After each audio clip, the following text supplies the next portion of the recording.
Welcome, race fans, once again here to Virtual Racing Network. Whether you're on YouTube or on Facebook, we welcome you both to the live stream here tonight from Texas Motor Speedway, my home track. And my favorite, because I'm a little biased, because it is my home track. We have some great racing here. It is a day race, but really cloudy here, so we're going to see a lot of grip in this track, I'm sure. But before we get into all that racing side of things, we need to go over the sponsors here for tonight's race. Of course, as a general sponsor, there is Global Building Contractors. They were the primary sponsor for the Xfinity Series that has come to an end. We still have the iRacing Driver World Series on Sunday nights.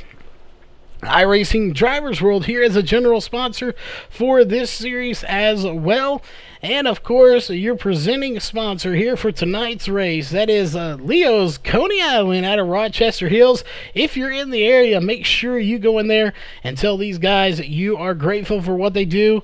And, well, if you're in there, you might as well pick up some great food. They have a menu so big, we could do a whole broadcast on trying to figure out who or what is on that menu. It is huge. On the broadcasting side of things, we have several partners that we need to mention that have come on board here for 2018, and one of those, of course, is Wool's Beard Co. Beard Balm. If you have a beard, gentlemen, you need to take care of it, and there is no better way to do it than with some Wool's Beard Co. Beard Balm, all natural and organic products. Some great stuff over there, different scents to pick from as well. So to pick that up, go to woolsbeardco.com. SimSpeedShop.com, your one-stop shop for button boxes and e-brakes. So if you are an iRacer, these two things are a must. So definitely go over there to SimSpeedShop.com and pick one or both of those items up today. Northwest Racing Series, the official one-to-go sponsor here for tonight's race. And we also broadcast their series on Monday night and Wednesday night now at 8:30 Pacific and 10:30 Central. So make sure you stay tuned for that, as it's always guaranteed to have some great racing.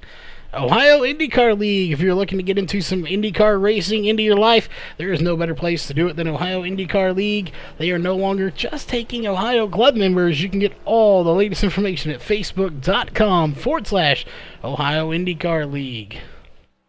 iPog, iRacing Broadcast Overlay Graphics, your sim race broadcast graphics source. If you're looking to get into broadcasting or just need some streaming overlays, or if you're already into broadcasting, excuse me, and need to just ramp up your overlays there a little bit, just tweak them, make them a little bit better, head on over to ibog.co and get a hold of Jason Allison today and get started. And of course, we'll see. It looks like we do have time for a pre-race interview here.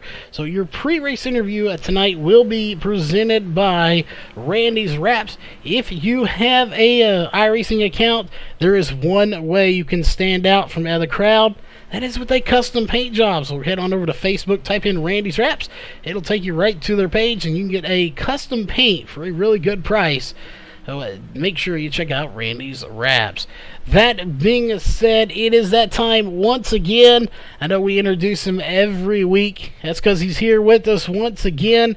And that is, as we refer to him, the one and only, the professional, the champion, whatever you want to call him. That is Jeff Stabnell. Welcome back to the booth, Jeff. Hey, Charles. As always, glad to be here, and the build-up just keeps growing, so it gets harder and harder to live up to. I love it. Well, we're definitely going to make sure you live up to it here, as you always do anyway. Whoops, getting rid of the wrong thing there. We currently have about 15 and a half minutes before we get to qualifying, as we have it pulled up on the screen for you there. Oh, a lot of good racing here. We're kind of limited on our driver pick here for tonight to talk to. So, do you have one driver here you want to talk to over the rest? As again, we just don't have a big crowd here. We got a lot of drivers in the race, but not too many of them here with us. Yeah, there's not a whole lot in TeamSpeak here tonight. A couple of drivers maybe we haven't talked to for a while. We got James Morgan down there. We've got Brandon Dorsett, Brian Bizzle. I think Alex Huffman's an option. Mikey Neal, Justin Starr. Who are you wanting to hear, Charles? Well, let's pull James Morgan. He's currently 11th on here in practice, so let's grab him real quick as he's going to go see if he is available. And if he is, we'll pull him down. If not, we'll see about getting maybe Alex Huffman or Mikey Neal in here. But it looks like James Morgan is available. So first off, James, welcome to the booth here. While we're in practice, we just want to get you in here and get your thoughts. First off, what are your thoughts on Texas Motor Speedway? And, this is my home track, so we got to treat it good. Well, Texas overall to me, it hasn't been too kind. Earlier this year, I believe I was involved in a wreck in the race in this series earlier. Overall, it just hasn't been one of my better tracks. I've tried and tried. I really struggle in turns 1 and 2. 3 and 4 is pretty decent, but 1 and 2 is really where I have the problems at. Well, I did have a talk with it. I told it to be nicer to you here, so maybe it'll treat you well. We'll try to get Lady Luck on your side, meaning we probably won't pick you here tonight, because if we do, that usually spells disaster for whoever we pick, as we've learned that over time. But it looks like it doesn't look like it is very cloudy out there, so I don't expect this track to get too terribly hot. So as far as grip goes here for tonight's race, how much grip is out there, or is this track still on the slicker side? Yeah, there's some decent amount of grip, but the tire fall off here is pretty decent too. So after about a lap or two, you kind of got to lift more. I wouldn't say it's necessarily slick. It gets more tight the longer you go too, especially off of turn 2. That's going to be a tricky spot there, coming off of the corner there with the outside wall kind of reaching out for you there.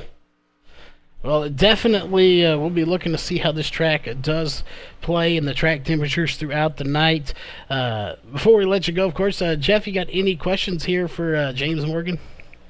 No, I was just going to ask him about the set tonight. Is it getting a little bit tight? Are we getting kind of snapped loose coming off 4 there at all at the end of the run? Tires taking a lot of heat. What are we seeing out there with the fixed set tonight? Really, it's pretty comfortable for about a lap. You can run just about wide open for the first lap, maybe 2, depending on how you angle the corners on that first lap. After that, you got to kind of start lifting, and then it just gets tighter and tighter for me the further you go. All right, you got anything we should look out for tonight? Any tips, something we should watch for? Pit strategy's kind of close. I've noticed about 24 to 26 laps, so that might be interesting. Play a little bit of a factor. Oh, all right. Well, I'm sure you got some shout outs to sponsors here, so we'll let you get to those here before we send you back to your race lobby. Yeah, I just want to thank Leo's Coney Island for putting on this show. Thank everything they do for us. Global Building Contractors, iRacing Drivers World, everything they do. Justin, we put together a great league here that's going together and going strong. So hopefully we can keep that going strong. And hopefully I can get and finish out this year strong here in the Leo's Coney Island Truck Series. All right. Well, we hope to get to see you finish up strong too. So we're going to let you get back to practice and see if you can't get this dialed in before the race starts here. Meanwhile, we'll send it back to Charles.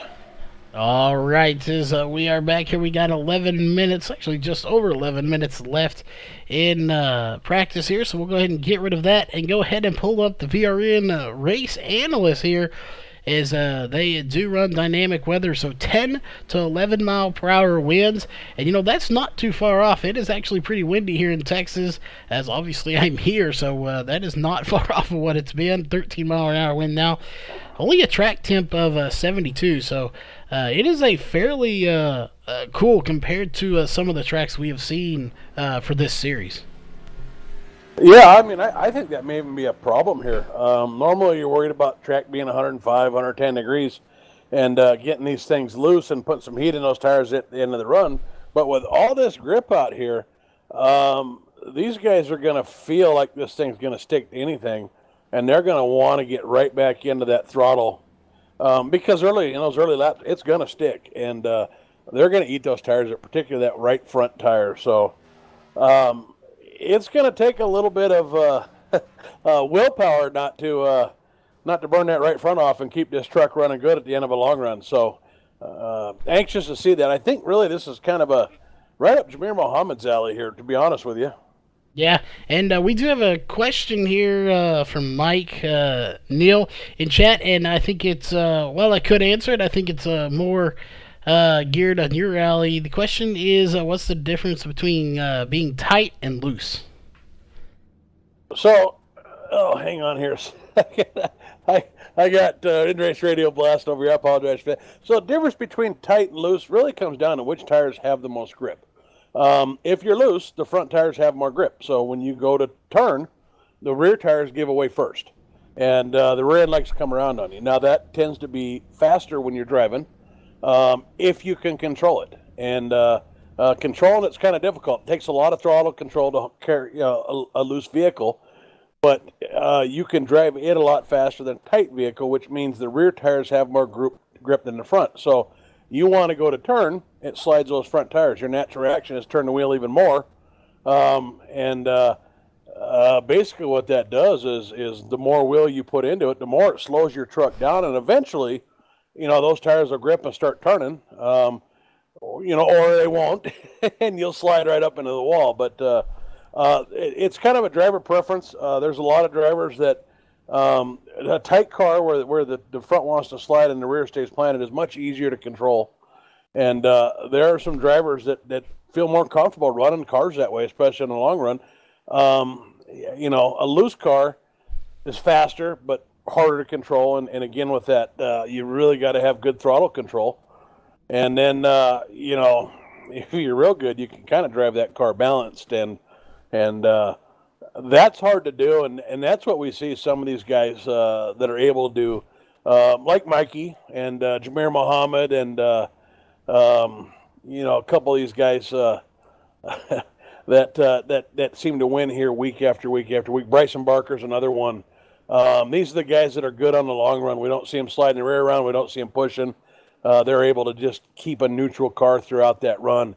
And that's hard to do, and that's probably what separates kind of the top guys in any league from the rest of the guys. Yeah, and you can't see it now, but, you talk about being tight. This track, when they scanned it, as you can see a little scuff mark there, coming in 3 and 4 into the tri-oval area, you can see a ton of black marks all over that wall. That is an indication, again, this was there when they scanned it, which means they probably scanned it after a race, I would imagine, or before they got to paint there. As you can see some there going in to the tri-oval. That is where you usually see the tightness, when they get tight and they can't quite turn enough and they scrape that wall. So that's what that's for, and I expect probably we'll see some people doing that here tonight. If that car's tight and they just can't handle it, they're probably going to get into that outside wall. Hopefully they don't come back down and collect the field or a few cars in the way, as we did see that last night in your own league with Chris White, as he did get into that outside wall, and then the natural reaction has come back down in front of the field. Yeah, and this is a track that in some ways can be similar to Charlotte. We've got similar banking. We've got grippy pavement here. It eats tires. And now tonight we've got the cool weather. So I think that's probably a good comparison. And where you're going to see, we heard James talking about coming off a 2 and it getting tight on him. And so what's happening is you feel like the truck's rotating the corner, and so you want to go stomp on the throttle. And because you've got that grip, it takes it, but you tend to get on the throttle too soon, and you can't turn enough, and it pushes out into that wall. And you'll see guys, that's probably the first place you'll see it, is guys getting on that throttle too soon in turns 1 and 2. And they'll do it coming off of 4 too, but I think 1 and 2 is more likely, and then they'll just slap right into that wall, and then usually bounce off, come back down across the track. And when that happens, they're tight. And maybe the truck wasn't tight overall, but they got it tight by just jumping on that throttle too soon, and front tires started sliding on them. Yeah, it's it's going to be interesting to see how whether these trucks do they would stay tight if that's how they are, or if they get loose. They can change over the period of a run too, depending on how the tires go. So a lot of things are going to factor into all of that. But while we have about 5 minutes left here, we're going to go ahead and pull up your point standings here, as it is a pretty good battle here for some of the positions. But I'm pretty sure with only about 3 races left, I believe is what we have, Jameer Muhammad has a 47-point lead over Mikey Neal. So, you know, we can't confirm 100% that he is going to be the champion, but he's got a pretty solid chance at it. Yeah, Jameer Muhammad got off to a great start in the league this year. Mikey Neal has really come on the second half of the season here. You know, Alex Huffman really is another driver who's kind of started to come on as of late here a little bit. He's been running real well lately, but you know, as you said, it just may be too little too late to catch Jameer Muhammad. Justin Starr, who's not missed a race, up there in third place, which is actually a little surprising to me. Not that anything wrong with Justin Starr being in third place, but you know, I haven't seen him up there running in the top 2 or 3 for a while, but that just shows you what consistency can do for you. Just finishing, knocking out those top 10s, top 5s, week after week after week, just finishing races. And, you know, that's exactly what Justin Starr is doing there. Yeah, definitely consistency is key when it comes to points here. You know, you finish 5th place, 5th place, 5th place, 8th place, 10th place, whatever, consistently compared to those people that have, you know, a win and then a couple of DNFs and stuff like that, you will go to the top of the points, and that's kind of what happened there. Alex Huffman sitting in 4th. A battle I want to watch here. We'll see if they get next to each other in the race. We'll have to pay attention to it. That is Dan Butler and Alex Huffman. They are only separated currently by 24 points. So it's not it looks like more than it is, but with a field of 22 drivers, depending on where you start or where you finish, that could easily be a big chunk gain. So, you know, say Dan Butler finishes, you know, in the top 5 and Alex Huffman wrecks out early or something, you could easily gain a lot of points. Yeah, now correct me if I'm wrong here, Charles, but I believe we've got 4 drops to calculate in, and those aren't calculated as of right now, if I'm correct. I believe that is correct. I'm not 100% sure on that myself, as I do know they have some drop weeks in there. I'm not sure if they are calculated in yet or not, as I'm going to go and try to pull those up here real quick. We got about 2 minutes left here, so we'll pull that up, get rid of those point standings real fast, and pull it up. So we just got a few moments here before the national anthem, so we're going to try to pull this up very quickly here and look at our schedule. And we don't see past Martinsville, so we don't have it up there, so I don't have a way to see if those drops are in or not. So we may have to clarify that with Justin here in just a minute. But what we are going to do is go ahead and step away for the national anthem. So we will be right back with qualifying after your national anthem.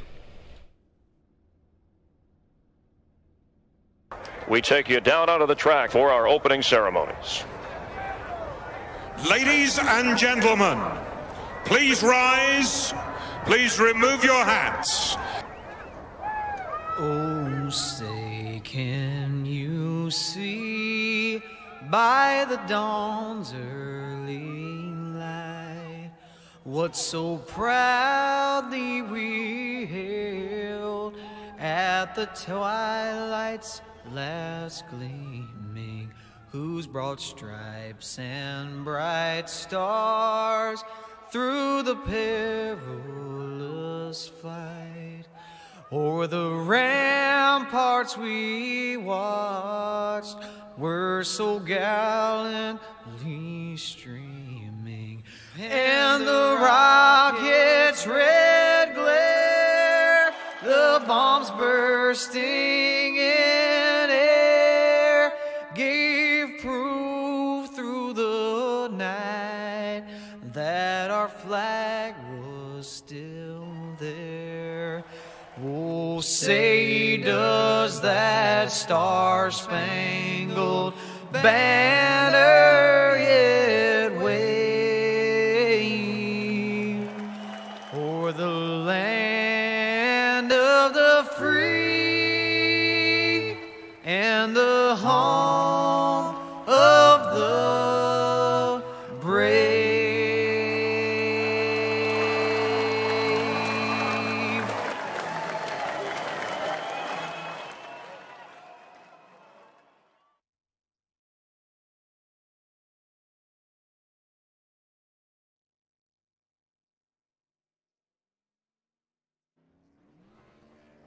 All right, we are back, and Jeff is running down there to talk to the race officials here to see how those things are going to break down here as far as all that goes. But it looks like we got some drivers out on the track, so we're going to go ahead and drop down to the track as we will pull up your driver bar here. And first driver out is going to be the 66 of Getty Buckner, as we're going to watch him again. No times have been put in just yet. So as soon as they start putting in some times, we will put up your top 20 here in qualifying on the screen. But that is coming up here shortly, as nobody has officially put in a time just yet. And we'll check chat. We want to thank everybody, of course, here for tonight's race. Whether you're on the YouTube side of things or on Facebook, thanks for tuning in here tonight, as you should be here for a great race. And we see Jeff is back. So Jeff, what is the verdict? Well, anybody that has 19 starts has one drop configured, as we've got 3 more races and 4 drops, so they'll drop a second one after the next race. Yeah, we got a point shakeup coming yet, and we'd have to go through and look.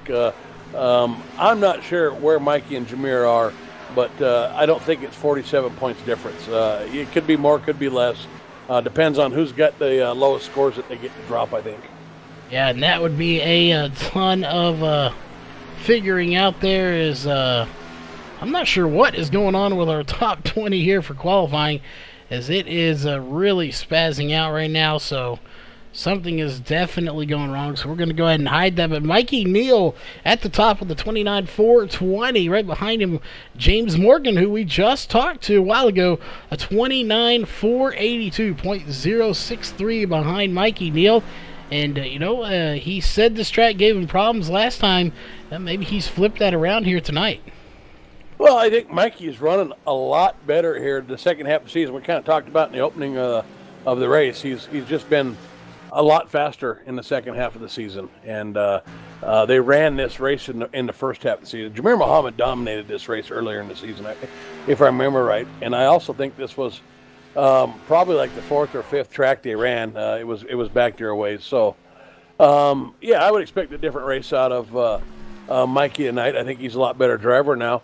And I think Jameer Muhammad is too. And then, you throw Bryson Barker in that mix, and I think we got 3 very, very, very capable drivers here tonight. I don't think I'd want to be on track racing any one of those 3. Yeah, I definitely would not want to be racing any of these guys. As we're watching Damian Laniger, we've seen in the past where some of these guys take a little bit of time to go out here. Not tonight, though. Everybody getting out very quickly. So far, has not qualified, though. Damian Laniger out on the track right now. He's about to put in his first lap. Brandon Dorsett, Matthew Ellis, Dennis Ellis, Brian Bizzle, Tony Rice, and Brian Jones have not put in times, as Damian Laniger will put in a 29.506. And I do know, after talking to Justin earlier, there are no EOLs here tonight. There are some drivers that had their radio communications silenced from last week's race, but there are no EOLs. So these guys that don't qualify are doing this just because they're choosing to. Yeah, and you see that in a lot of races. I'm always the kind of guy that I want to be up front. So I don't always understand the not qualifying part, but there are a lot of guys who just want to drive through the field and probably get more enjoyment out of that. And then there are some guys that just kind of they want to let attrition just get in the field before they have to start racing, and also a good strategy. But I'm a let's get up front and start racing kind of guy. Yeah, I've never been towards the front, but I hear it's where you want to be. So But I definitely hear that's where you want to be. But it looks like 25 seconds ago, it isn't going to matter if they want to come out and qualify now. So we're going to go ahead and get rid of that here, and we'll see real quickly if we can get a look here. As your qualifying time, something is just not right with that. Something is broken our qualifying times there. That's unfortunate. But it is just that time, 4 seconds left on the clock, and we have about, I'd say, 24 drivers here tonight. Checkered flag is waving for qualifying, as it is time to get down to the Walls Beard Co. starting grid. And Jeff, you want to run through our first probably 5 rows, and then I will, I'll say let's go first 4 rows, and then I will bring us home. Yeah, give me a second. You're not the only one that had problems with your qualifying screen. Mine died too, and I'm bringing it all back up right now. But here we go. On your pole, the number 8, Mikey Justified Neal. On the outside, our pre-race interview, number 12, James Morgan. In row 2, we got the 13 of James Lorello and the 83 of Alex Huffman. In row 3, we've got the 3 of Damian Leininger and the 14 of Jameer Mohammed. In row 4, we've got the 15 of Spencer Tart and the 91 of Jim Locking. In row 5, we've got the 9 of Brian Dorsey and the 66 of Greg Butner. In row 6 is going to be the 36 of Salvador DeGeneiro and the 23 of Ryan Hesgard. In row 7 is going to be the 75 of William Edwards. We'll be calling him Bill Edwards here tonight, as that is what he goes by here in TeamSpeak. And the 84 of Bryson Barker. Row 8 is going to be the 99 of Justin Starr and the 21 of Dan Butler. In row 9 is going to be the 45 of Brian Jones and the 5 of Brandon Dorsett. Row 10 is going to be the 28 of Brian Bizzle and the 11 of Dennis Ellis. Row 11 is going to be Matthew Ellis, and not sure what number he is, not showing up there. That is the 6 of Matthew Ellis and the 64 of Tony Rice. And that will do it here for your Walls Beard Co. starting grid. As we got a good, I'd say a pretty good car count here tonight. Well, hopefully everyone will make it to the finish as we're getting ready to get this thing going. Mikey Neal going to be leading them to the line, as you got just a ton of drivers here. James Morgan, I think he's got a good shot to get a good finish here tonight. Yeah, you know, James Morgan got me a little nervous when we talked about the truck getting tight on him. So I'm looking at guys that I think in this weather cannot burn that right front off, because that's going to be real easy to do with all this grip and get tight. So, you know, obviously Mikey, you know, and Jameer are probably 2 of them right at the top of that list, along with Bryson Barker. James Lorello is another guy that had a good run last time we were here. Yeah, he did, and there it is. Green flag is in the air. We're on lap number 1 of 100 here. 150 miles. This is a 1.5 mile track. We heard earlier fuel is going to go 24 to 26 miles. I have a feeling with this track, probably somewhere in the 10-plus laps. I think everyone's going to come down regardless. We'll see if there's anybody that's going to stick out there to try to get that lap led under caution, if it does come out. Or will we see a caution? You know, we try not to predict them, but we could have some, we could not. You never know with racing.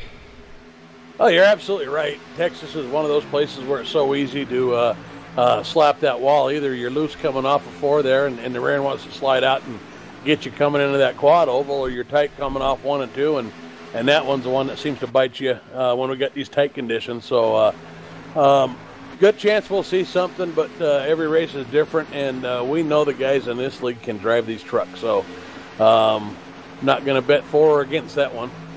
I definitely will not bet for or against that one myself either, but we got a good little battle going on back here with Brian Dorsey, as we're actually on board with him for a second here.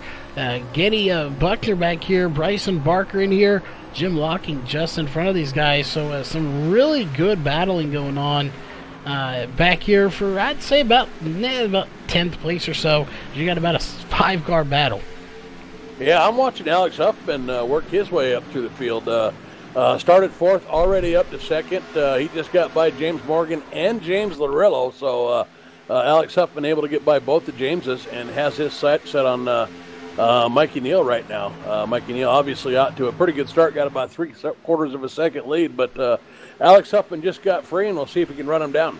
Yeah, he is definitely way out there. He's got a pretty good sized lead, but again, it is like you said, it's early in the race, only on lap 5, so we'll see if he can get those tires warmed up a little bit. Will the 83 come to life here even more, or will those tires fade here? So it looks like James Morgan is going to get by him now, and I'm curious here, as we've seen lately, is that outside lane maybe a problem spot? If you get by there, or if you get up there, people are going to get by you on the bottom pretty easy.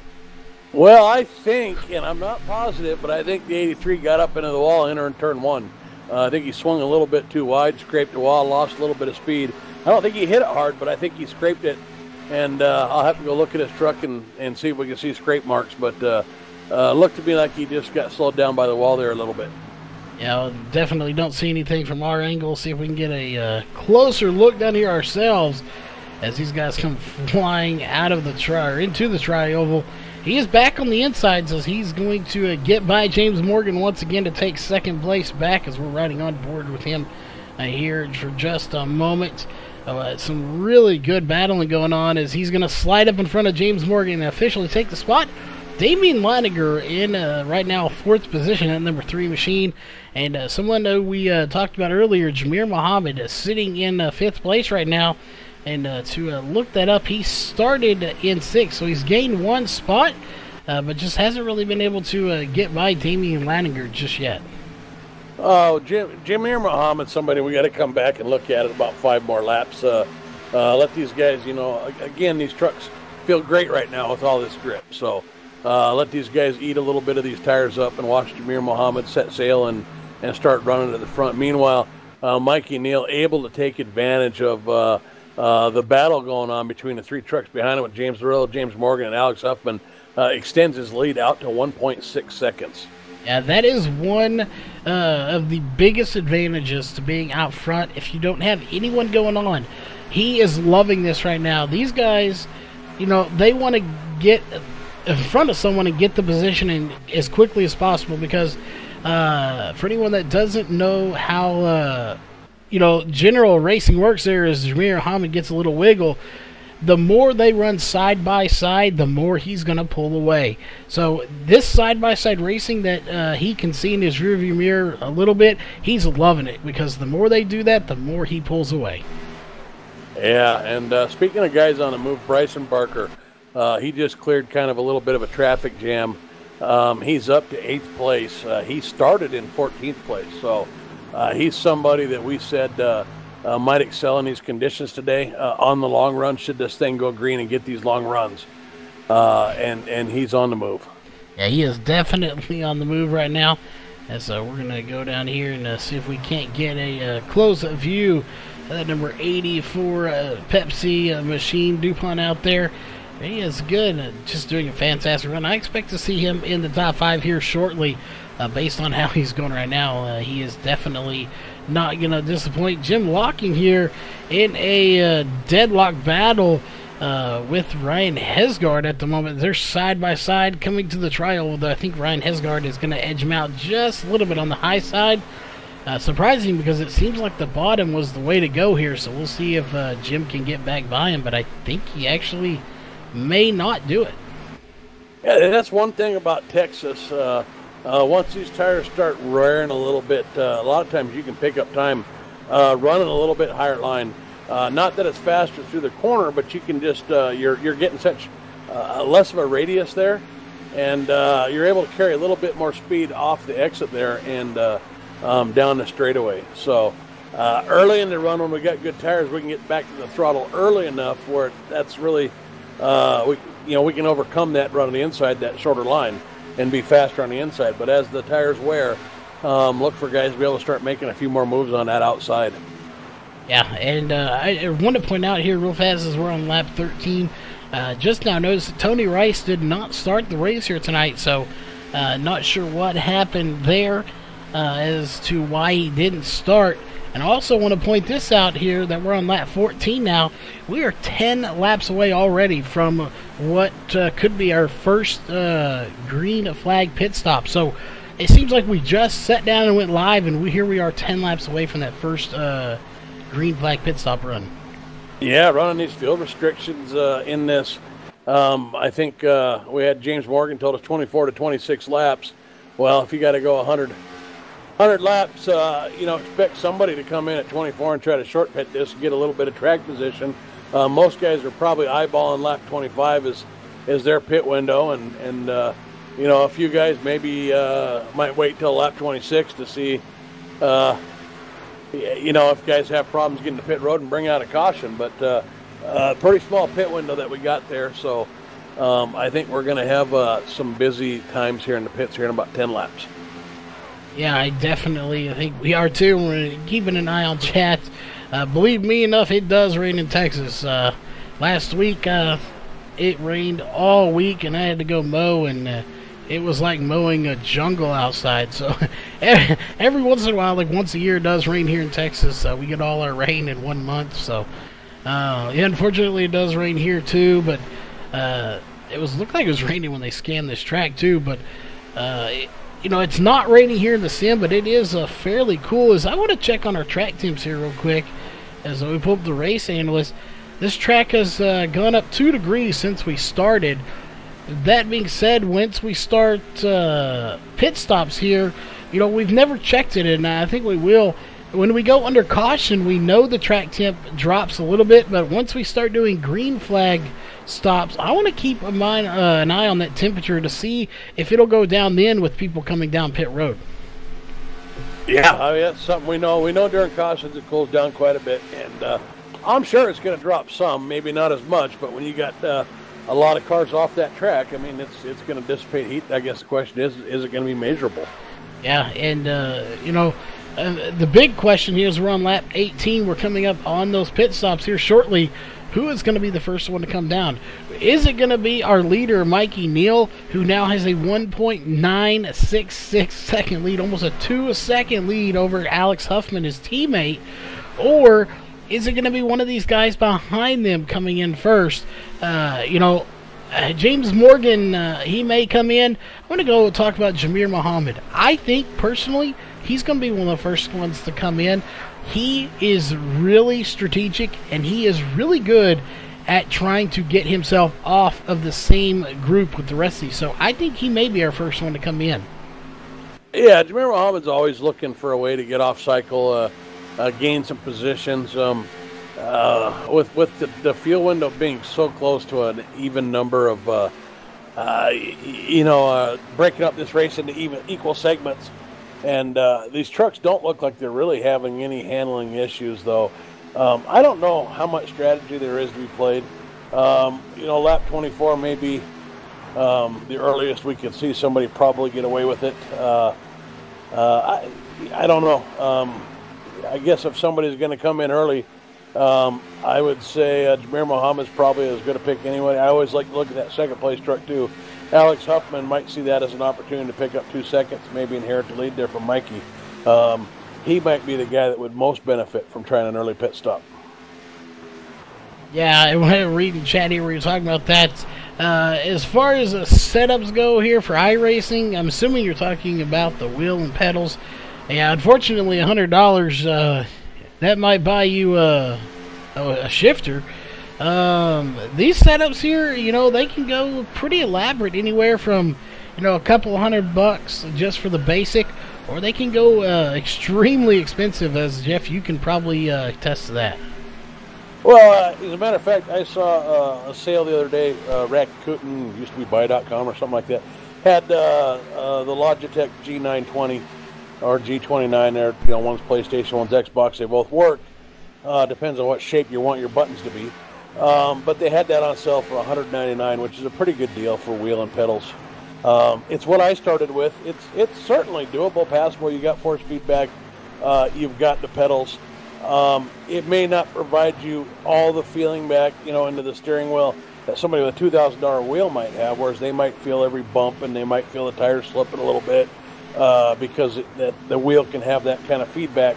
You're not going to get that in a $200 set, but you know, if you're just starting out, you're not going to know what that feels like anyway. So I would say, you know, a $200 wheel and pedals would be a good deal just for getting feet wet on this.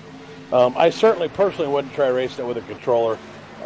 It's just you don't have enough granular control trying to pull a trigger for a throttle or hit a button for a brake or turn with a thumbstick. Yeah, and I wouldn't recommend using a mouse either. Definitely not the way to go. And a lot of these leagues, you know, they won't even let you race if you're using a mouse or a controller. But you know, that's if you're looking to get into it. I know we got fans out there that are, and it looks like our first one to come in is back in 21st. Getty and Buckner going to be coming down pit road, so not anywhere near. I thought we would see the front guys trying to come in first, but it is someone back in 21st that is actually going to be coming in first. Yeah, we'll have to see if we got some bad info, because if they can make it around 30 laps or so, that would stretch it out. I see Jamir Muhammad, Alex Huffman, everybody's coming in now. Everybody's coming in. We got about 4 people staying out, 5 or 6 going in. This is going to be good. I'm going to go over to Jameer here. If you want to watch one of our other fun ones, make sure no mistakes are made. Looks like Jameer's going to get in very easy there. Mikey Neal did not come in this time. He's going to stay out. And it looks like for the most part, Jim Locking, I think, had to pull up just a hair. But from the ones we can see, everybody having really good stops here. As long as nobody gets caught speeding on pit road, we should be good. Yeah, it looked like pretty solid stops across the board, unlike mine last night.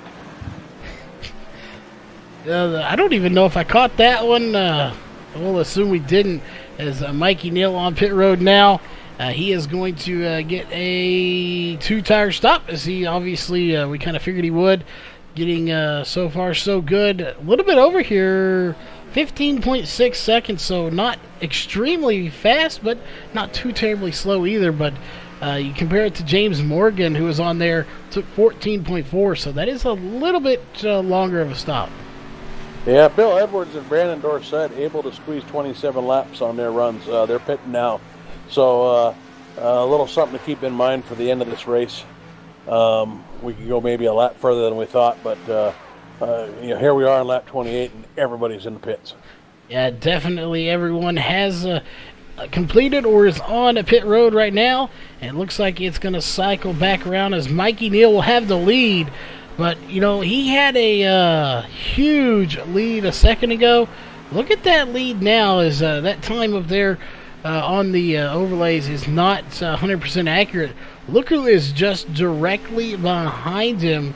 That is Jamir Muhammad. So this time around, Jamir Muhammad a lot closer than he has been in the early part of this race. Yeah, Jamir Muhammad with the short pit, able to pick up some time on Mikey Neal on those fresher tires. I see Mike Neal's question there in chat, wanting to know if the trucks always burn about the same amount of fuel in miles. And it really comes down to throttle time. I mean, if you're at a track where you're running wide open all the time and you're full throttle, you're going to burn more fuel. You know, if you're running 3/4 throttle, half throttle a lot, you're going to burn less fuel. So it really just depends on the track and how often and how hard you're in that throttle. Yeah, it definitely does.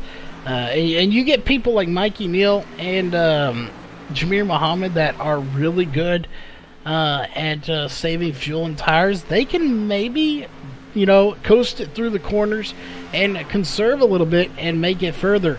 I forgot, I think it was Ryan Newman to bring up a reference here. Back in the day when he was, I believe, the number 12 Alltel cars, I believe it was the sponsor on that car, he could save fuel like nobody's business.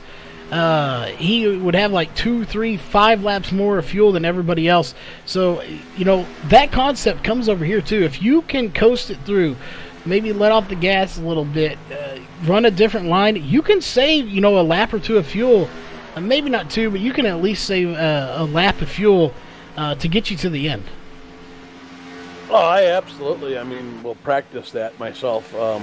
You know, if I've got time and I'm not behind last year in the playoffs there, Yeah, I practice saving fuel. What do I got to do to save a lap of fuel? What do I got to do to save 2 laps of fuel? And I certainly know I'm not the only one out there practicing saving fuel, trying to figure out what I can do, how much time it's going to cost me versus coming in doing a stop and go. So all that definitely applies here. And, I know I'm not the only one that goes out there and practices that stuff. Yeah, there are a ton of people. These guys practice over and over. And even though it's a fixed setup, don't commit yourself. There is still a lot of practicing to do. I know you know that firsthand. You still have a lot of practice to do, even for a fixed setup. It's not just jump in the car and go. You have to be practicing, for that reason. Tire wear, fuel. You got to prepare yourself for no cautions. Prepare yourself for a lot of cautions. As, those are all strategies that have to be planned out prior to coming to the race. As like tonight, I think in the last Texas race, we saw a few cautions. So far, we're caution-free here 34 laps into this race.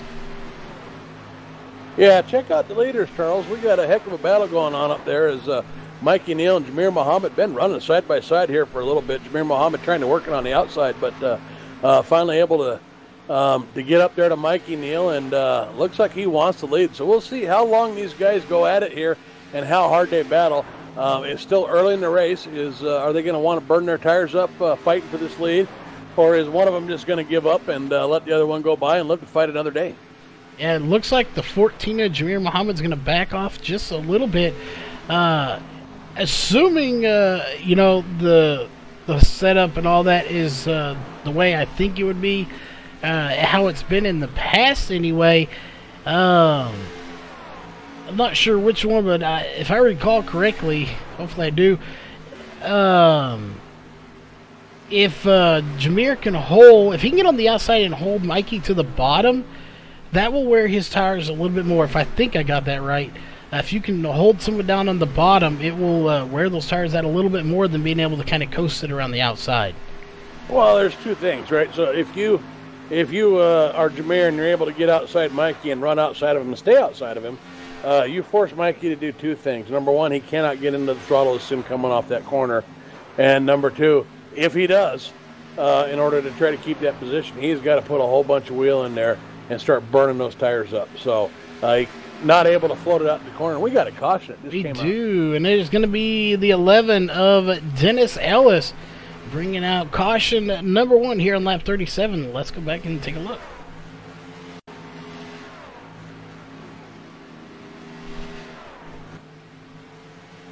I'm not sure what this... Looks to me like he took it to the apron and was pulling into pits. I'm not sure. He spun it out on pit road. I kept hitting rewind before he got to pit road, trying to figure it out. Yeah, so we'll go back and look again here to him. As he is on the apron here, bringing it to pit road. And very interesting. Different. I'm trying to get a different angles. All of a sudden I saw smoke going around. That's kind of interesting. It called a caution when he was already in his pit stall nearly when the caution came out. So I'm very surprised by that because nobody else was on pit road. And nobody would have been coming in for a while as he just loops it around going to his pit stall. Yeah, I'm showing an off track on the timing screen for Spencer Tart. So I'm wondering if maybe that's not it. It's like I'm with you in the fact that it's hard to believe that would have been what caused that caution. Well, we'll definitely have to go back and look at that if we get a chance here. But everybody's coming down pit road, so we want to get to that here, as it looks like everyone is going to have a fairly good stop. I don't see anyone having to back up on pit road, so we are keeping a close eye on that to see if anybody does make any mistakes. But it looks like James Zarello is going to be the first one out of pit road this time. He will lead his first lap if he does make it out, and nobody stayed out, so we have a new leader. Yeah, James Zarello with the two-tire stop. Not sure how I'd feel about that if I was James Zarello right now. I think he's going to have his hands full out there with an extremely loose truck. We got probably at least 10 laps on these tires, probably closer to 13 or 14 depending on where he pit. and probably good temperature buildup, pressure buildup. We'll have to see how it works. I'm leaning towards the not so well, but it's good to know somebody's going to get us some data early in this race. So I always like it when somebody's going to be the guinea pig. Yeah, definitely early in the race is a good time to do it too. And I want to note here too, Brian Jones just packed it up in the in that number 28 machine, so you might go take a look at him. He was on pit road for 57 seconds. Matthew Ellis in the 6th, still on pit road. Dennis Ellis in the 11th, still on pit road as well. So we have several drivers that are on pit road, 2 anyway, and 1 that is out of the race. So there may have been something more that went on there. Is I didn't see anyone off pace, and by the time the caution came out, it was the 11 that was below the normal speed. Yeah, like I said, I saw the only thing that I see is, if I go look at the timing events, it is telling me that Spencer Tart on lap 37, caution off track. So iRacing's telling me that was caused by Spencer Tart. Well, maybe if we get another caution, we'll try to go back and look at that one as well. But Spencer Tart's still on the track here, and I don't see any damage on his truck. So, well, there is a little damage. Looks like maybe he got into the outside wall. Again, he must have got it all, spun it around or something, and got it going very quickly. As by the time the actual caution came out, he was back under race speed. Yeah, he absolutely spun it out, and looks like he collected the 28 there. Oh, that would explain that. Put it up against the wall and collected the 28, so not sure what caused that. It almost looked like he was shifting or something, and the rear end just jumped out on him. So it was kind of a weird-looking event, and not sure what that was. Yeah, definitely interesting here. Unfortunate for Brian Bizzle in the 28, as he is now out of the race. Matthew Ellis on pit road now. Dennis Ellis on pit road, so both Ellises on pit road here. They are going to go multiple laps down, as they got on there at different times anyway.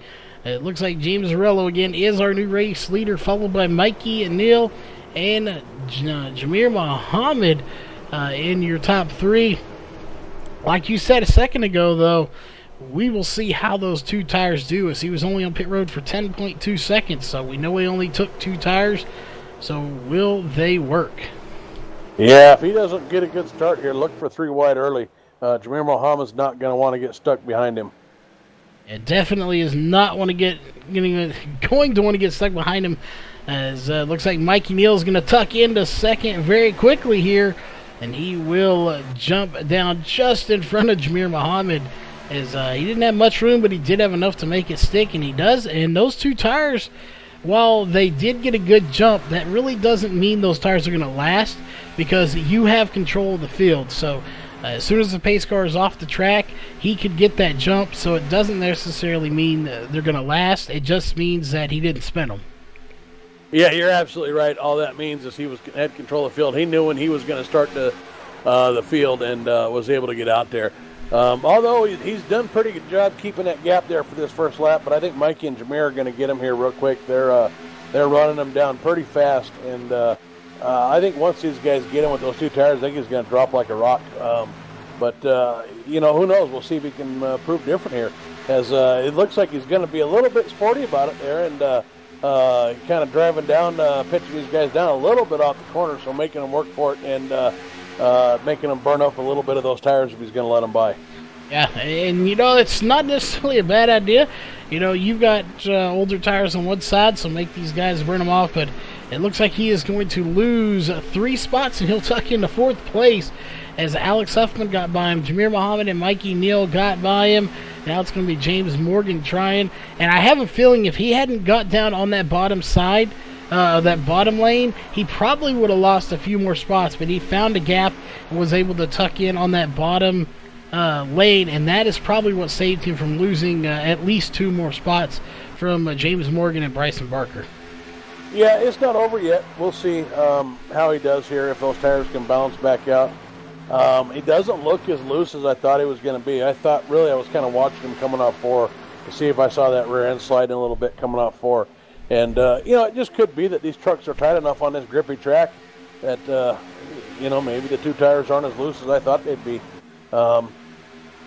Definitely not enough to keep them out front. As we know that first 3 guys ate them up in 2 laps.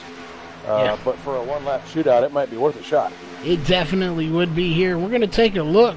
After that caution there, the track temp dropped to 73 degrees, so we lost 1 degree of track temp here. We may have lost 2, and it's just come back up since then, but we have not completed very many laps, so I'd imagine it didn't drop 2. But we did lose a little bit of heat, but I don't think 1 degree is going to matter that big a difference anyway. For these guys I don't think we're going to have too many cautions here. Again, we don't want to just predict that. But based on the facts of how this race has gone here, we're on lap 47 right now with 1 caution for 3 laps. 54 to go, just about at the halfway point. I don't think we're going to see a whole lot. These trucks are handling pretty good out there.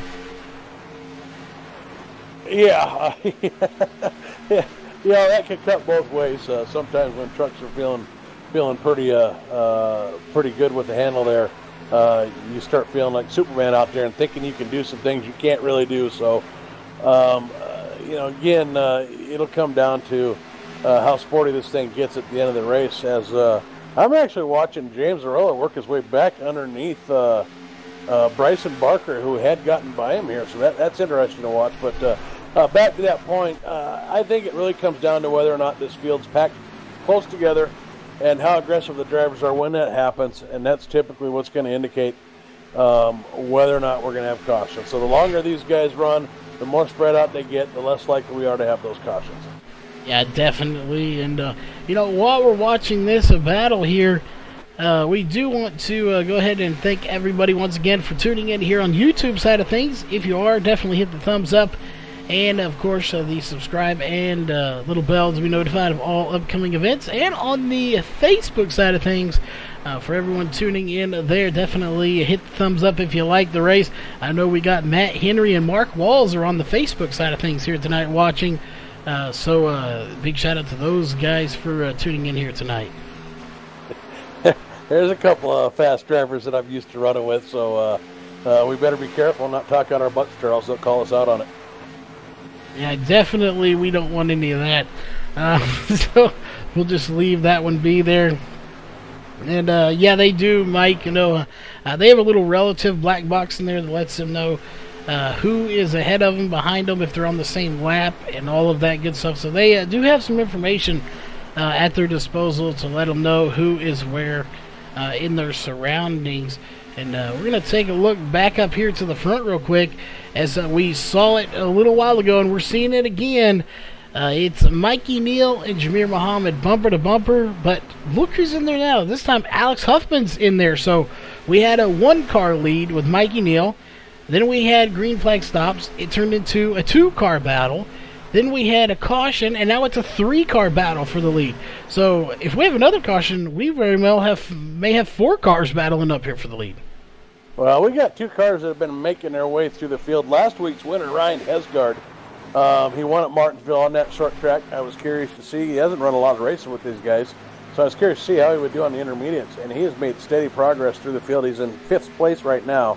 And then, of course, Bryson Barker, who we know is more than capable of winning at any track here, is in 6th place. Both of these guys coming from the back to the front, so we may be looking at a 5 or 6-car battle for the lead here real soon. Yeah, we very well could be, as we're keeping a close eye on that battle right now. 0.2 separating your front 2 drivers right now, so we're keeping a close eye on that. And so we're going to scan through this field here, and I don't see any really close battles going on. You do have Brandon Dorsett in the 5 and the 15 of Spencer Tart. This little group right in here, Brian Jones back out on the track, Brian back on track. He's been out there. It was Brian Bisless off the track. But Dan Butler still out there. Spencer Tart going to lose a few spots, as it looks like Spencer Tart, if I'm correct, is coming down pit road, and he is coming in very hot. As he's going to get it down to 55. I'm not sure if this is a scheduled one or not. This is only 16 laps on this stint. Yeah, it seems a little bit short there. So Spencer Tart, he's had a little bit of damage previously. I think we know at least one caution attributed to him hitting the wall. And I know that he went into the wall front end first, so it could be a situation where that truck's overheating on him so badly, closed up that grill hole that he's got to go in there and get some damage fixed. Yeah, well, speaking of that, here comes James Morgan in the 12 down, as well as Bryson Barker coming down pit road. So a few drivers coming in way earlier than I thought they would. I know those guys didn't have any damage, so that one's going to be a tricky one to figure out. Yeah, well, they're definitely short pitting here. I guess that last pit stop we probably should have done the math to realize what the split was going to be on these. Obviously, they're not going to make it all the way out to lap 75, so they're splitting up the last two pit stops here. Yeah, that's what it looks like here. At least some of them are. We'll see who the next one going to be coming down pit road is. We'll take a look at that. 44 laps to go. We know they can make it. I believe 28 was the max. We saw someone come in, so they are definitely going to have to come in. And if they come in now, though, they're going to have to come in again. So we'll see. We have quite a few pit stops, so that is going to play a factor in tonight's race. But right now, I want to note here that Mikey Neal has actually started to pull away from Jameer Muhammad and Alex Huffman. Yeah, and here's where we talked about Mikey Neal being pretty good here at driving his car balanced at the end of the run, where we see him kind of able to drive away there at the end. Usually Jameer Muhammad's right there with him on that, though. I'd give it a coin toss as to who's a little bit better between the two of them at keeping those tires fresh and the car balanced for the end of the run. Watching these guys come out of the pit zone, these fresh tires, holy cow, we got there's your accident waiting to happen, Charles. We got guys that are 2 seconds a lap faster right now, trying to get through traffic, watching Bryson Barker and a couple James Morgan and some of these guys weave their way through traffic right now. Yeah, like you said, 29.8s to 31 second laps, 30s for your leaders, really high 30s. But yeah, definitely a lot faster. And those two are going to kind of team up together here to try to punch their way through this field. Again, they are currently 1 lap down, but they have a pit stop out of the way. So, whoa, and there they go. Mikey Neal coming down with Jameer Muhammad as they shot right on the pit road very quickly. Yeah, we'll have to see. They may have lost a little bit of time to Bryson Barker and James Morgan there on that one. There's 40 laps left to go on this race, so I'm expecting that these guys are probably going to pit again around lap 80.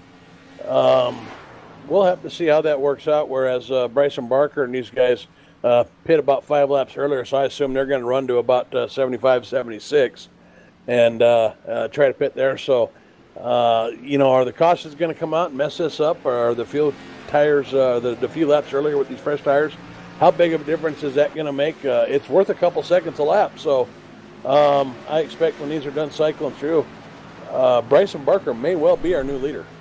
Yeah, he very well could be. Right now it's Ryan Hesgard that is leading this race.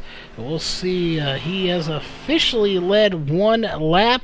So we've had quite a few different leaders here. We've had 5 different leaders. Edwards, Huffman, Hesgard now led 2 laps. Lorillo and Neal is surprisingly enough, as it is, for Jameer Muhammad, he has been right there pretty much all night long battling with Mikey Neal, but he has not led any laps here tonight. Yeah, well, I'm not surprised that he's been right there all night long battling with Mikey Neal. I expected these two to be slugging it out all night. We saw that he had to drive through the field to get there, but when he did, right before that caution hit, these two guys were going at it side by side. So he'd run Mikey down and was trying to make that pass. Mikey held him off, and now they've pit together here, so expect to see these guys going at it. But I think they're probably going to have to run down Bryson Barker and James Morgan first. Well, as you say that, they just passed them, actually, as they just drove by Mikey Neal and Jameer Muhammad just literally drove by Bryson Barker and James Morgan on the track. Well, see, I was right. Well, you were indeed, and they get by them, so now they're working their way up here. as there goes Ryan Hesgard on the pit road, and somebody is spinning on pit road. I'm not sure who that is, or at least they were spinning the tires. I think that was William Edwards, who got way out of shape. There was a ton of smoke coming from the back of his car. Yeah, so when this cycles through now, it looks like Mikey Neal's going to have the lead. Jameer Muhammad being second. Bryson Barker all of a sudden doesn't look like such an advantage anymore with the little bit older tires and trailing these guys a bit. So, we'll see.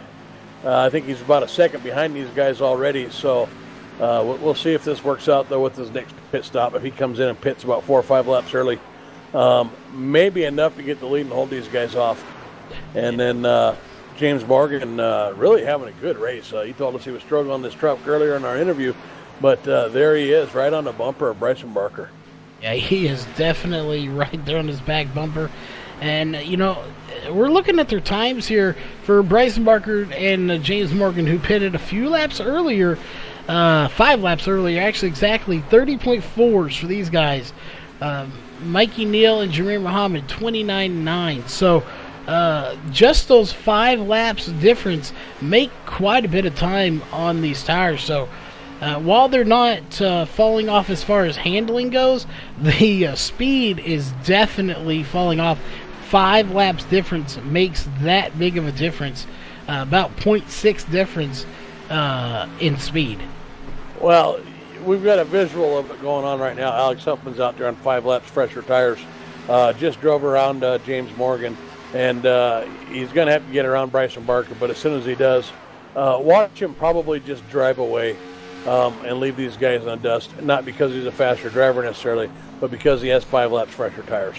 Yeah, those fresh tires are definitely a huge thing here.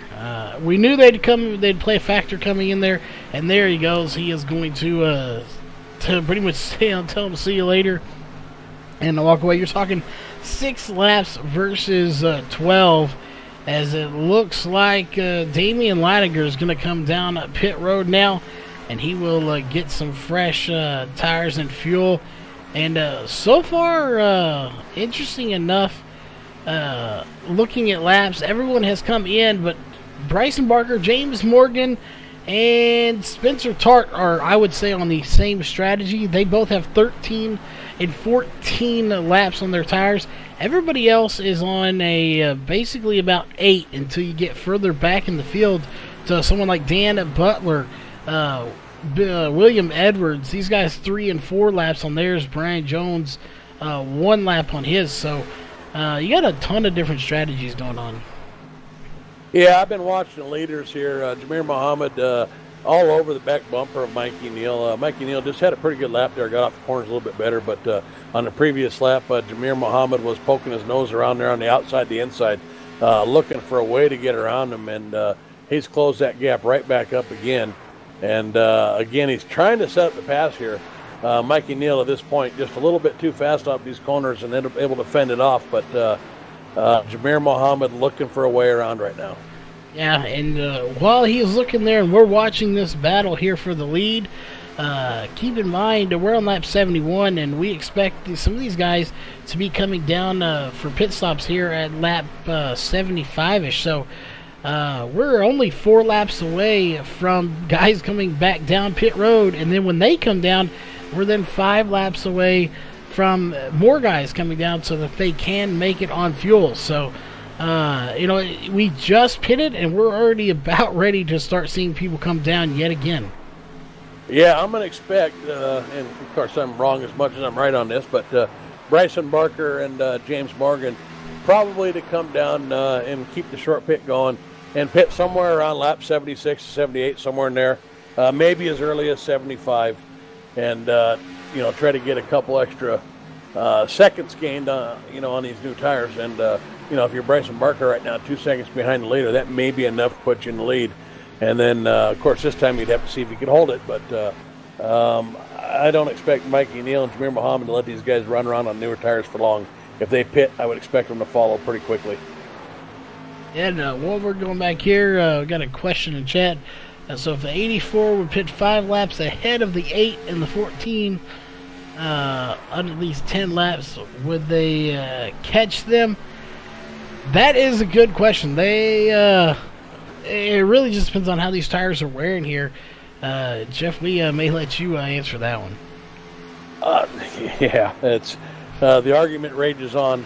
The truth is, early on tires, these cars probably fall off about a tenth of a second on lap, maybe those first 10 or 15 laps even. That's how steep the drop off and how much faster they are those first 10 or 15 laps. When we start getting out around 15, 20, 30 laps in there, the tires are worn and the fall off isn't as steep. So the argument is, would you rather be out there on those early laps making sure you get those in, or cruising around on those later laps missing that? And good question. Depends on how they drive it. I tend to think that short pitting is a little bit of an advantage, especially when you're only running with a 50% fuel restriction like these guys. So they're not running these tires all the way out. So yeah, I think short pitting might be a little bit of an advantage. And I expect the Bryson Barker and these guys to pit to see the 84 and the 14 possibly adjust their strategies based on that. Yeah, definitely be interesting to see here as we'll check into some stuff here.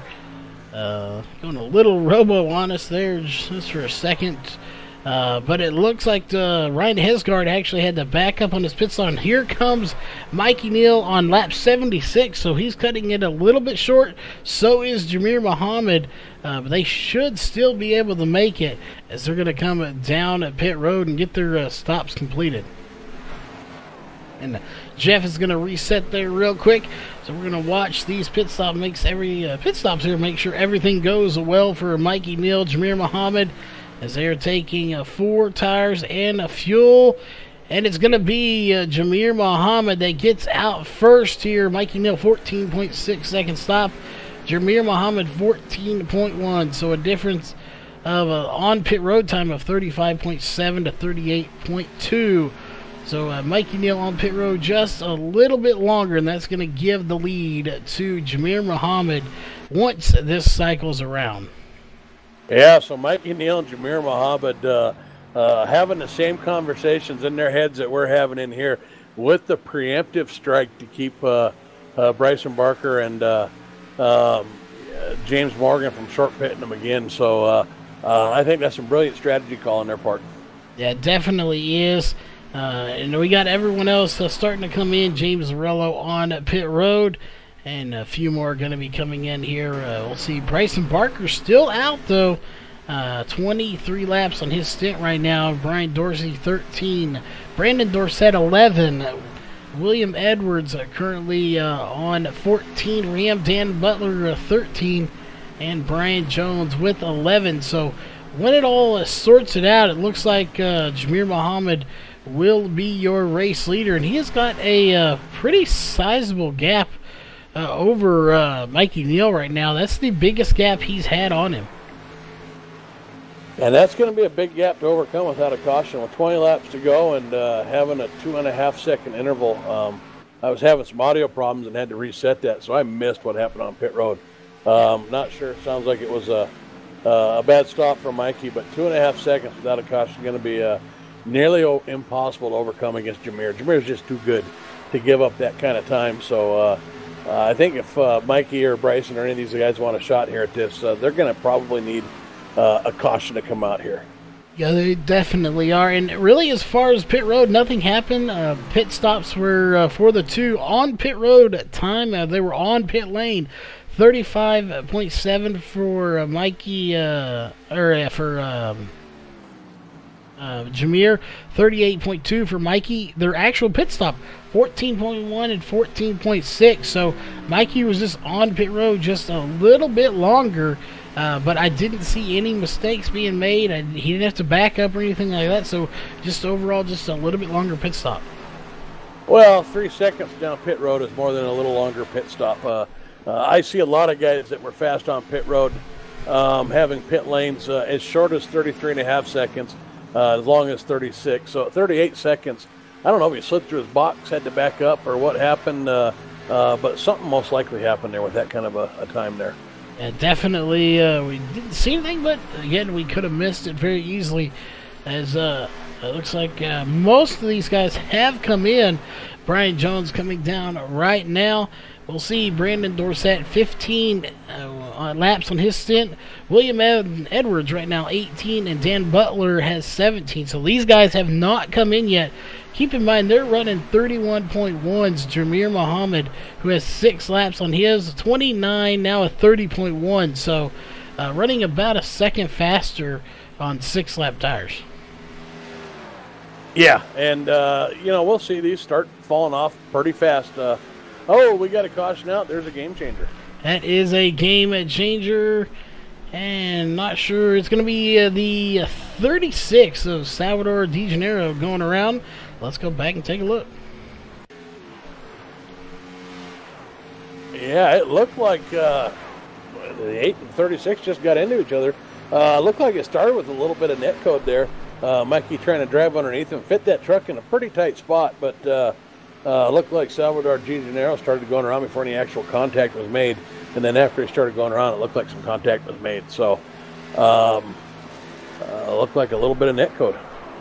Definitely some damage to both of those. So let's go up to Mikey Neal here, and hopefully that does not cost him a good spot here, as he does indeed have damage, and that is not going to be good. Let's go here and see if we can get a close look at that. His right front has a little bit of damage to it, but it doesn't look too horribly bad, but I can see that splitter is definitely bent up just a little bit. Yeah, and having a bent up splitter a little bit, as long as we don't have a lot of aero damage on the fenders, may not be a bad deal with these trucks being as tight as they are, and this weather might just free them up a little bit. It very well could. And we're going to keep an eye on pit stops here, and we'll let you know what happens. But we are going to step away here for a quick commercial break, and we will be right back.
All right, we are back, ladies and gentlemen, and, well, all sorts of stuff happening on pit road. We got 2 tires being flung, 4 tires being flung on the cars, and right now, we'll take a look here. Mikey Neal back on pit road for that damage, as it looks a little bit worse than I thought it did. Yeah, obviously, Mikey Neal making another trip, still getting fixed there, so got a little more damage than we thought. We've got Jameer Muhammad, our leader right now, on 2 tires. Brandon Dorsett in second place in the 5 car on 4 tires. Bill Edwards also in 3rd place on 4 tires. James Arillo and 84 Bryson Barker in 4th and 5th place on 2 tires. Dan Butler, the 21, on 4 tires. Alex Huffman on 4 tires. And then everybody else looking like they're on 4 tires until we get back to 12th place and with the 45 of Brian Jones and James Morgan. So we've got a real mix of tires up there, and this could just be crazy.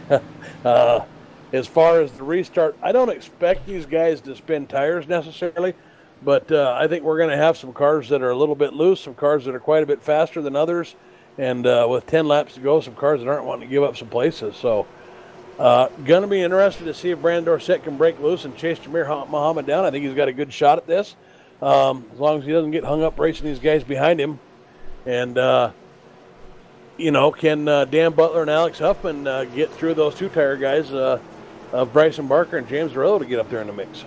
Yeah, it's going to be a crazy restart here. We have 13 to go right now, and let's see, are the lights off? They are indeed off here, so it seems like a good time. I think we have a crank it up cam here. We do indeed, so let's go crank it up here for just a few minutes, and we'll be right back.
All right, we are back here, ladies and gentlemen, as we're going to go back to our main camera, and I don't even know what to call this. These guys are going 3 wide, almost 4 wide back here for second. Yeah, we got Bryson Barker on his 2 tires, able to get by the 2 guys on 4 tires. Bill Edwards and Brandon Dorsett took him 3 wide, cleared him, and looks like he's going to try to catch up to Jamir Muhammad, who's out there on a full second.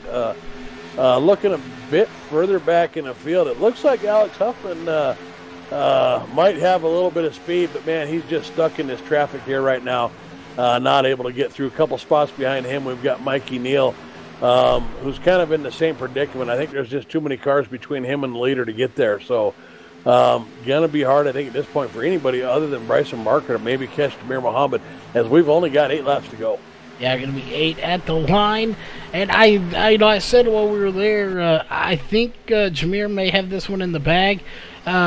Those 2 tires could come back to bite him, but the fact that they were racing 2 and 3 wide back here for second place, I think that helped him out a little bit. If nothing else, it gave him the gap he needs for them. They can't just pass him now. They have to run him down, as he has a 0.7 second lead. It was 0.8. Bryson Barker did reel him in just a little bit there. So if anybody's going to catch him, I think it's going to be Bryson Barker.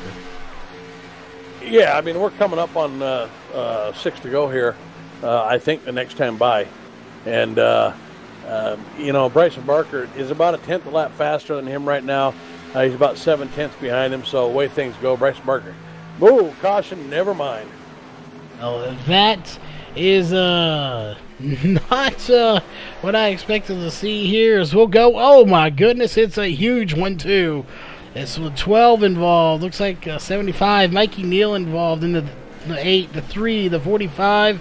Oh, and more contact between the 12 and the 3. As let's go back and take a look. That was a huge pileup back here in the back of this field. Yeah, it looked like it started with the 23 of Ryan Hesgard and the 91 of Jim Locking getting into each other. Then Ryan Hesgard slides off the track, slides back up, catches Mikey Neal. And then we've got the 66, the 12, the 13, and the 28, all either caught part of that to varying degrees or were able to weave through. But, yeah, a lot of cars involved there. Yeah, there are a ton of them here. We're watching the replay here from the blimp camera. to see exactly what happened. And again, just a ton of cars, a lot of good cars too. There's the initial start, the 91, and the Jim Locking in the 75. Mikey Neal almost makes it through. Unfortunately, just didn't quite get through, and then it was chaos from there on out. I'm not even sure how we had a purple car. I think that's the 66 going upside down. How that happened, I'm not even sure.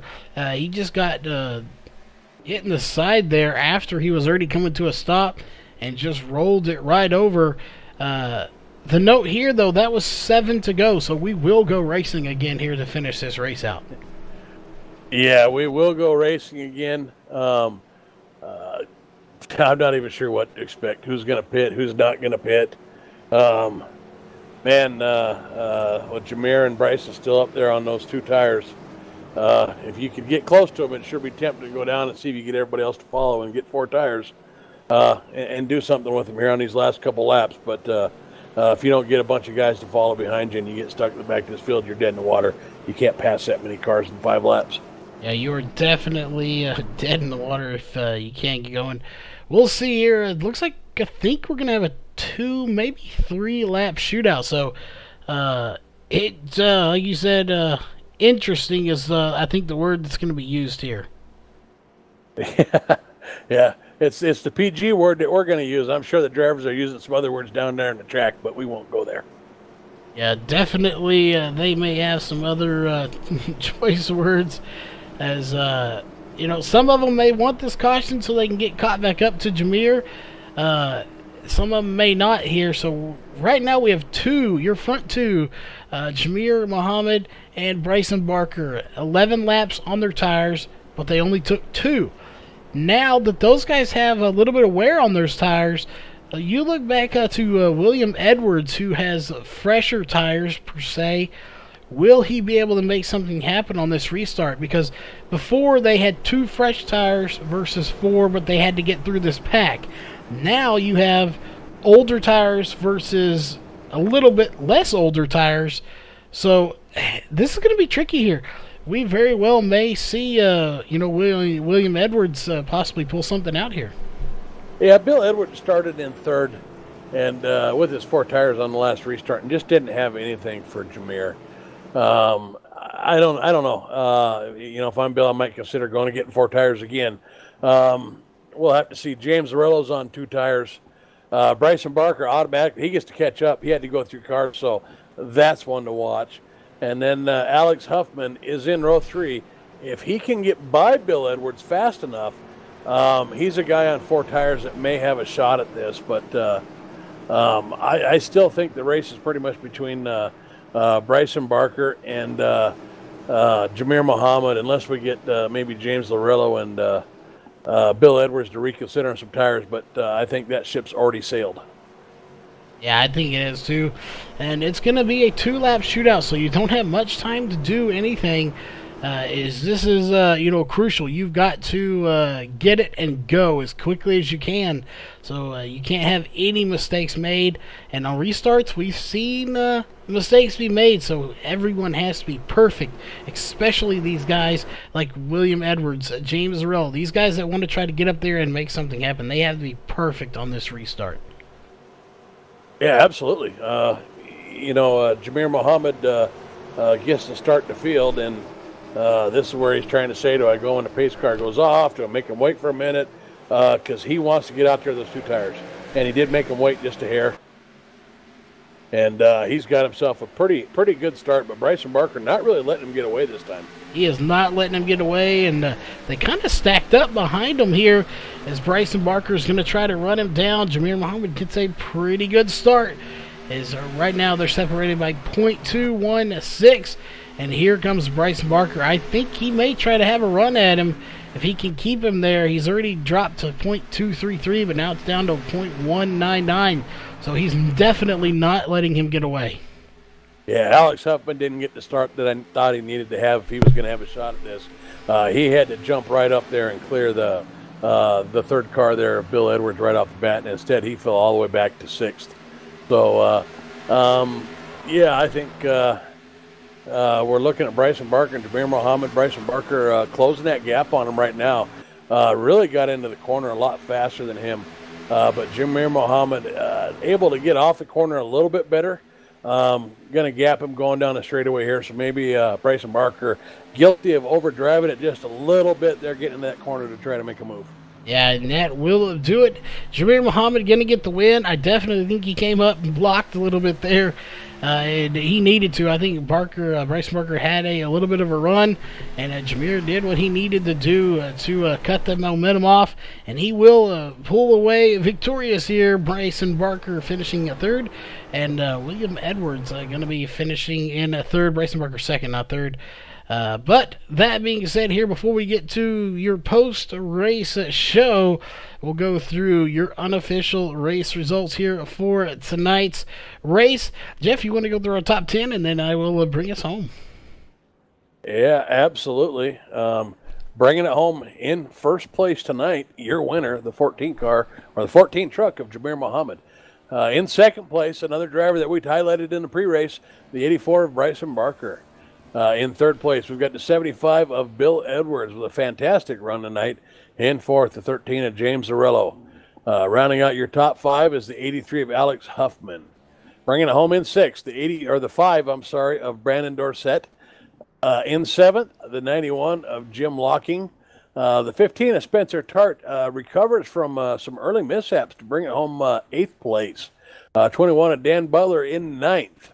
And rounding out your top 10, the 9 of Brian Dorsey. In 11th place will be the 99 of Justin Starr. 12th place will be the 3 of Damian Leininger. 13th will be the 8 of Mikey Neal. 14th will be the 45 of Brian Jones. 15th will be the 23 of Ryan Hesgard. 16th will be the 12 of James Morgan. 17th will be the 66 of Getty Buckner. 18th will be the 36 of Salvatore De Janeiro.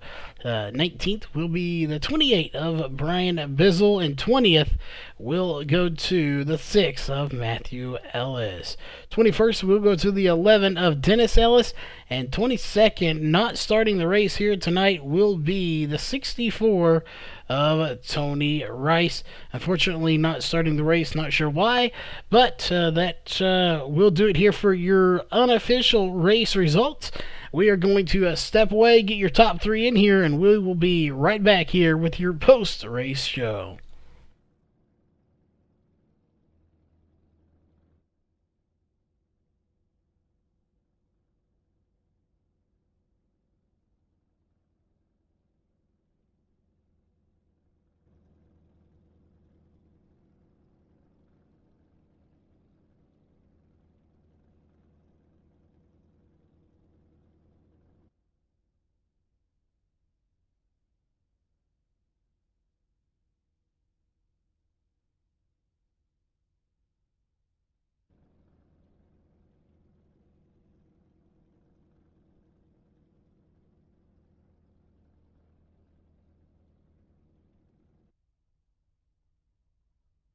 All right, ladies and gentlemen, we are back here for your post-race show from Texas Motor Speedway.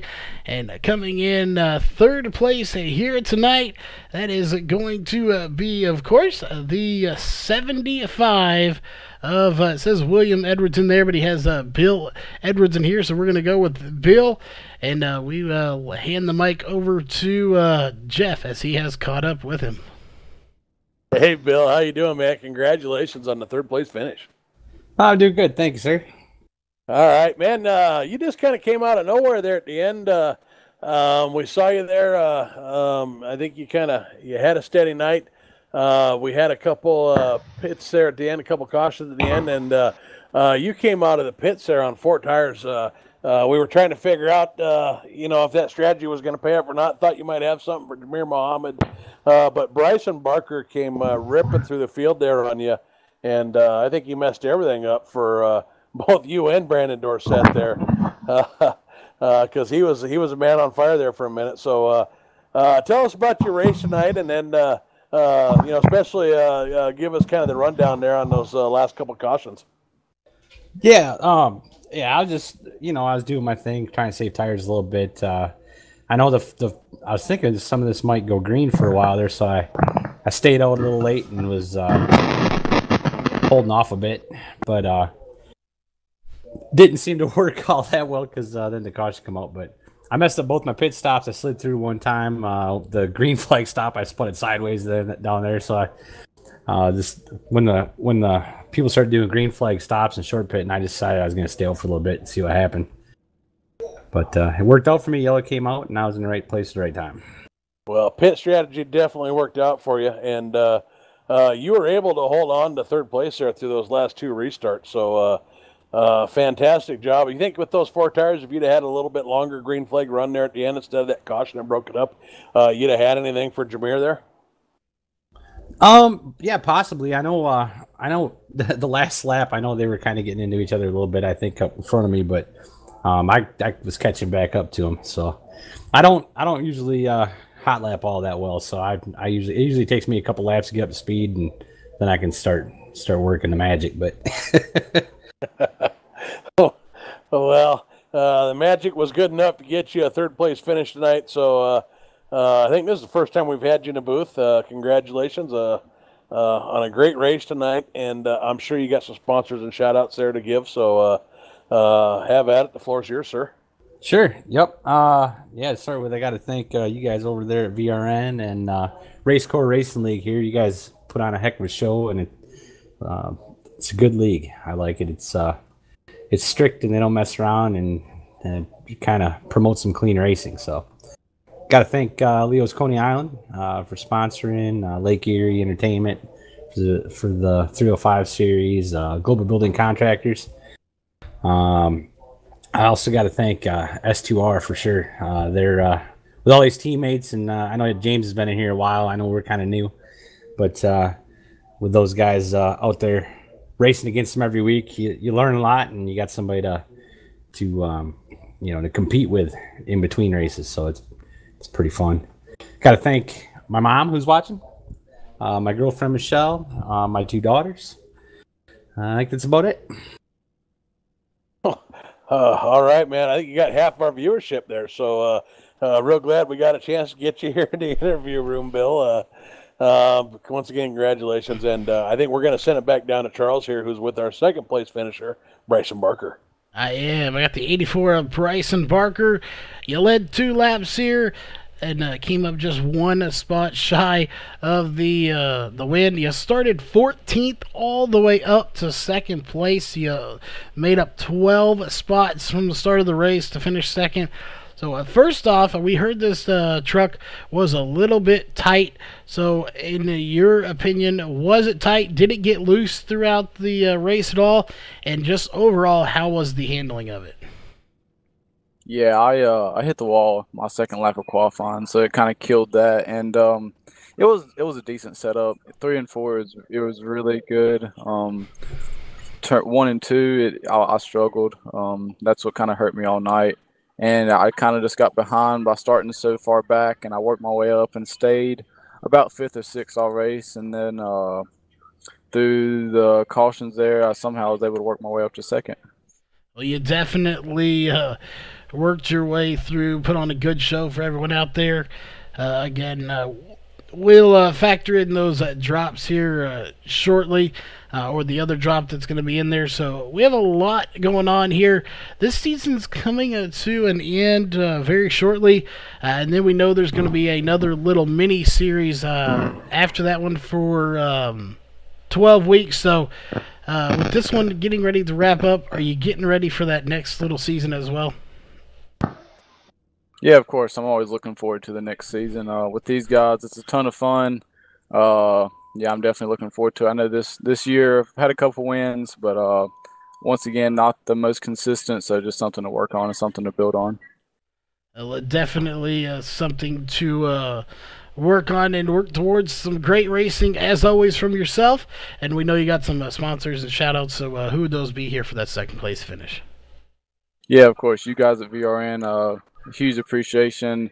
RACECORE, Global Building Contractors, Leo's Coney Island for sponsoring this series. I hope they can come back for a future series, and Lake Erie Entertainment for the Dirt Series. All right. Well, again, congrats on that second place. And we have our race winner here, the 14 of Jameer Muhammad. So we're going to hand the mic back over to Jeff. Hey, Jameer Muhammad, welcome to the Jeff and Jameer Post Race Show. How you doing, buddy? Oh, doing good, doing good. I was happy to win this race. Yeah, man. I believe this is your 5th win on the truck season out of 20 races. So with a crew like this, man, that's quite an accomplishment. So congratulations. But not only was this your 5th win, this was a Texas sweep for you. So, walk us through your race here a little bit tonight, if you would. Yeah, Texas is one of my favorite tracks, so I love racing here. I didn't seem to have the speed in qualifying because I qualified 5th, and Mikey beat me by like more than a tenth. So I had my work cut out for me, and I was just kind of biding my time. It was really tough to pass because everyone's pretty fast and even. I got up to 2nd finally, and I was just pretty much right on Mikey's bumper the entire time. I just could not pass him. We were so even all the way around there. And I think coming down for the very last pit stop, green flag, he slid through his pits, and that gave me the advantage there to come out in front. And then there was a caution with some people that didn't pit yet, which I think put me in 4th there. So 3 guys were in front of me, and I knew that the only chance I could to beat them out of pit road was to take 2 tires, and I wasn't confident in 2 tires. I don't really like driving with 2 tires, so I knew I had no choice. So I did it, beat them out of pit road, and then I guess it just kind of worked out with the restart. Bryson seems to always get the most out of the restarts, especially on 2 tires. I think he was faster than me, and he probably could have pulled it off if we didn't have that caution preceding the last run there. So it was a fun race. It was a tough one. This is probably my toughest win, I think, on the year. Yeah, that was quite the call there at the end. I'm with you. I'm not necessarily a fan of 2 tires. I didn't like it. I'd always like to take my chances driving around a couple tire cars on 4, but for you, it worked out big time on that restart there. You jumped out to about a 2nd lead while Bryson Barker and Brian Dorsey and Bill and Alex Huffman and a couple of these other guys, James Aurello, all kind of got just tangled up, and it took a little bit of time for Bryson to emerge from there. I'm not sure if Bryson would have run you down. I think he had you by about a 10th a lap there on 2 tires, but with I think it was 6 to go, he was about 8/10 behind you. So not sure if he'd have had you or not had you been able to not mess up there at the end, but regardless, you got to re-rack them and start them over, and able to jump right back out there again. So fantastic call on the 2 tires. I'm going to back up here just a little bit, saying a pre-race, we talked about the cool track. We thought it might favor the drivers that were able to drive these cars in such a way that they didn't burn off that right front. And it seems like, whether or not we were right, it sure looks like we were, because we talked about you, Bryson, and Mikey probably battling it out, and battled out you guys did. I mean, first you and Mikey for most of the race, and then you and Bryson Barker at the end of the race. So just tell me a little bit about this little battle that the 3 of you guys got going on here, because it just never fails. At least 2 of you are going to put on a fantastic show every race. Yeah, I mean, those guys are really, really fast. I learned a lot from them since joining the league.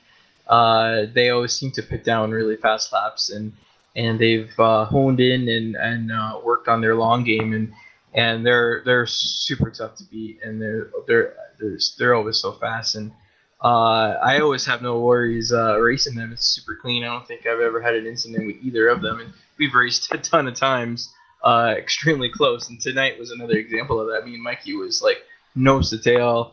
It was amazing. It was a lot of fun. Mikey did not make any mistakes until that pit road slip up there, and I was just kind of waiting, hoping he would slip up before that, and it took about half the race, but finally.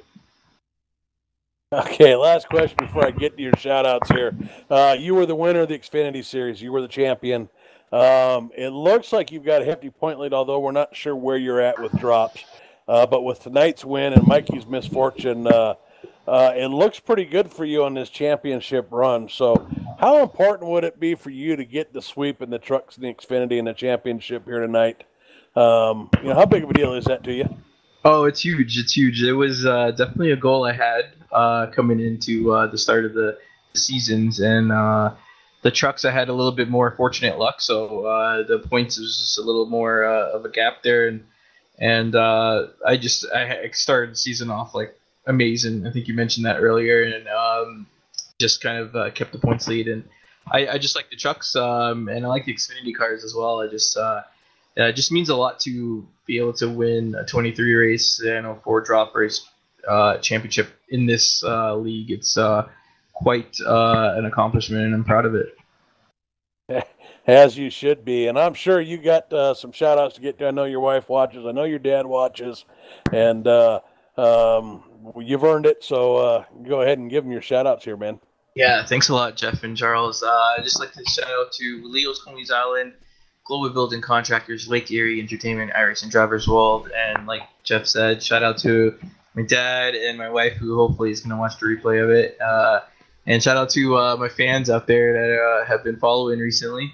Thanks for watching. All right. Thanks, Jameer. Fantastic night again for you. And now we're going to send it back to Charles to wrap this thing up. All right. Well, hopefully everyone out there enjoyed tonight's broadcast and the post-race show. It's been a good one here from Texas Motor Speedway. Some really good battling going on. We want to, of course, thank all the sponsors here for tonight's race, including Global Building Contractors, Leo's Coney Island, your presenting sponsor, and, of course, iRacing Drivers World on the racing side of things. And here for the broadcast, we want to give a big shout-out to all of our partners as well. Walls Beard Co., Sim Speed Shop, Northwest Racing Series, Ohio IndyCar League, iBog, and of course Randy's Wraps for coming on board.